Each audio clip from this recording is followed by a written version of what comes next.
Every movie has random trivia. And here at Trivial Theater, I explore some of these movies and the random circumstances that make them the weird creations that we love. Speaking of weird creations, I think I might have just found one of the strangest.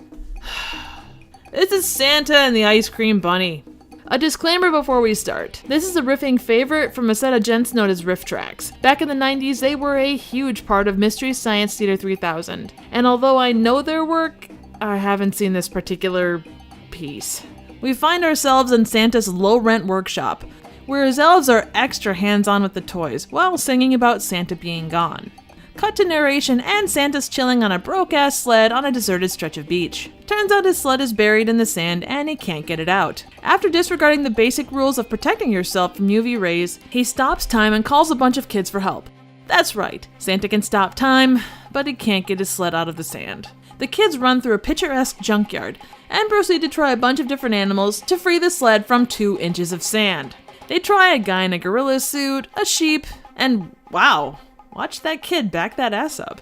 Anyway, nothing works, and to keep the kids from being disheartened, he tells them the story of Thumbelina, the tale of a 2-inch girl born of a flower who is stolen by frogs, saved by Mrs. Mole, proposed to by a Mr. Mole, saved by a bird, and finally finds true love amongst the flower people. I have to wonder if Santa meant to include actor and director credits in his tale. Anyway, yay, happy ending, and Santa reminds the kids of the moral of the story.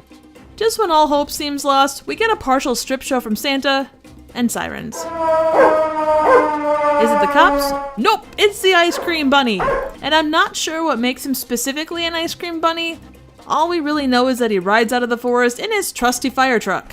After taking the scenic route, he arrives and we learn that Santa is a close talker. After giving a wink that will haunt my nightmares, Santa and the Ice Cream Bunny ride off into the distance and the sleigh disappears. Apparently, Christmas is saved. Hooray! This is genuinely one of the most discombobulating things I've ever watched, and I don't say that lightly.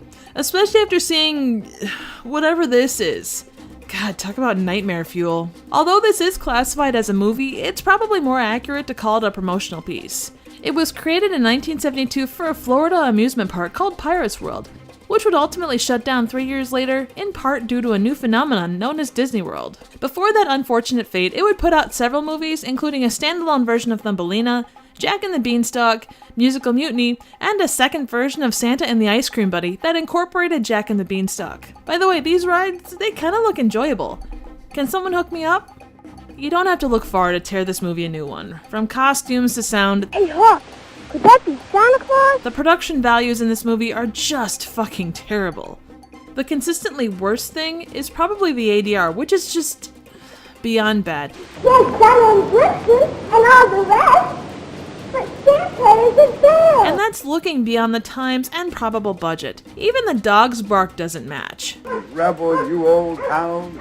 You are the one. Santa's probably lucky he's got a beard to cover some of the worst examples of it. Who will set old Santa free? One of my biggest questions is who is the audience for this?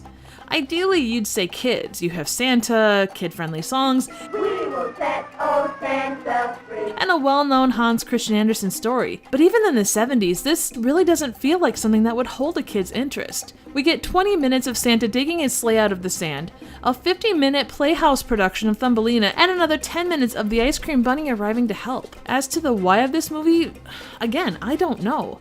There's no call to action, nothing that says, hey, this could be a really fun park we should go to.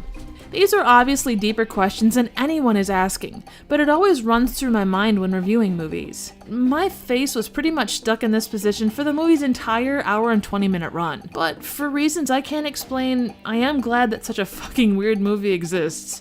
I don't know, there's something about it. It has kind of a strange innocence to it. And there you have it, Santa Claus and the Saggy Drawers. Santa Claus and the Ice Cream Bunny. So what do you think? Any suggestions for movies? Any trivial questions? Comments, ratings, and some sweet Pirates World merch would be appreciated. Thank you so very much for watching.